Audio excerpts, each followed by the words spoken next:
fase mendaftar untuk diberikan NPWP itu masuk ke fase kepatuhan sebetulnya. Nah, tapi harus diketahui Bapak Ibu bahwa mendaftar NPWP itu sebetulnya nggak semuanya wajib, hanya orang-orang tertentu atau badan usaha. Yang wajib mendaftarkan untuk diberi NPWP itu adalah yang memenuhi syarat subjektif dan objektif. Ya, kalau orang Indonesia ya pasti syarat subjektifnya sudah terpenuhi itu. Objektif nanti mendapatkan penghasilan. Nah, mendapatkan penghasilan ini juga ada ketentuannya. Objektifnya itu adalah orang pribadi yang melakukan kegiatan usaha atau pekerjaan bebas. Nah, ini kalau melakukan usaha pekerjaan bebas itu nggak dilihat dia, omsetnya berapa gitu tidak dilihat. Tapi kalau orang pribadi yang tidak melakukan kegiatan usaha dan tidak melakukan pekerjaan bebas, terus dia mendapatkan penghasilan di atas PTKP itu wajib. Tapi kalau penghasilan di bawah PTKP belum wajib mendaftar dan tidak ada usaha atau pekerjaan bebas. Kalau badan, nah itu dia sudah pasti wajib. Dasar hukumnya adalah pasal 2 ayat 1 Undang-Undang KUP.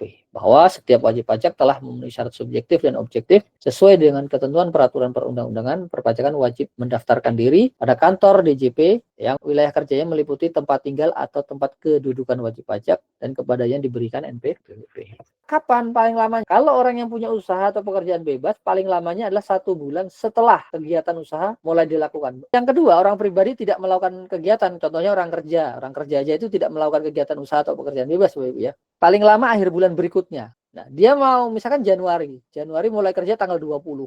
Paling lambat berarti tetap akhir bulan berikutnya, berarti akhir Februari. Kalau yang pertama tadi yang punya usaha, misalkan usahanya tanggal 3, ya berarti nanti dihitung 1 bulannya sejak tanggal 4. Nanti mulainya sejak tanggal 4, berakhirnya kapan? Berarti tanggal 3 bulan berikutnya. Nah, ini untuk badan itu dia dihitungnya adalah sejak paling lama 1 bulan setelah saat didirikan. Ya, kalau didirikan tanggal 1 berarti ngitungnya setelah, mulainya tanggal 2 dihitungnya. Nah, nanti 1 bulannya setelah tanggal 2 itu berarti adalah berakhirnya pasti tanggal 1 bulan berikutnya. Nah, ini saya kasih contoh nanti ya. Ini ada antrian lulusnya Agustus. Mulai kerja Januari, kerjanya dapat gaji 5 juta. 5 juta itu udah di atas PTKP karena PTKP kan 4,5 ya. Nah, kapan paling lambatnya? Paling lambatnya adalah bulan berikutnya, akhir Februari. Nah, ini ada kasus lagi. Andre baru saja merintis usaha. Mulainya tanggal 15 Januari. Kapan Andre paling lambat mendaftarkan diri untuk memperoleh NPWP?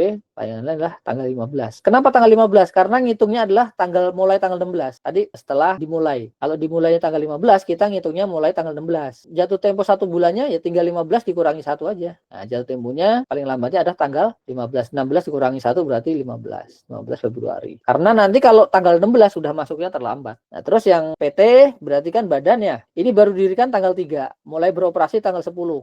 Nah, berarti acuannya adalah pendirian tadi ya. Sejak dihitungnya itu setelah pendiriannya. Nah, misalkan didirikan tanggal 3, ngitungnya mulai tanggal 4. Berarti paling lambatnya adalah tanggal 3 Februari. Pokoknya di minus 1 aja. Dari mulai ngitungnya di minus 1. Nah, ini pendaftaran NPWP secara jabatan kalau Bapak Ibu sudah diwajibkan tapi nggak lapor-lapor, tidak bikin yang namanya NPWP. Nah, itu nanti otoritas bisa melakukan penerbitan atau pembuatan NPWP secara jabatan. Dan diingat Bapak Ibu, bisa mundur 5 tahun sebelum diterbitkannya NPWP. Jadi kalau diterbitkan NPWP tanggal 31 Desember 2024, itu bisa mundur tuh 5 tahun ke belakang. Kewajiban perpajakannya bisa dicari tahu oleh otoritas. Nah, jadi hati-hati kalau memang harus punya NPWP ya harus daftar. Nah, Bapak Ibu juga boleh melakukan permohonan penghapusan kalau dalam kondisi-kondisi tertentu. Contohnya sudah tidak memenuhi syarat subjektif dan objektif. Contohnya udah nggak punya penghasilan. Atau misalkan sudah nggak tinggal di Indonesia. Ya, kalau nggak tinggal di Indonesia ngapain bayar pajak di Indonesia ya? Terus kemudian kalau wajib pajak badan itu misalkan dilikuidasi karena pergantian atau penggabungan usaha. Untuk BUT itu nggak ada kegiatan lagi di Indonesia misalkan. Ya maka dia bisa dihapuskan. Nah, sebenarnya ada beberapa alternatif ya, semacam misalkan mungkin pernah dengar tuh NE gitu ya, non efektif atau non aktif gitu Bapak Ibu ya. Itu biasanya untuk BPWP yang udah lama nggak melakukan kewajiban perpajakannya. Atau dianggap perlu oleh DJP ya. Ini biasanya DJP punya data terus memang wajib pajaknya sudah tidak memenuhi syarat subjektif dan objektif maka bisa dihapuskan.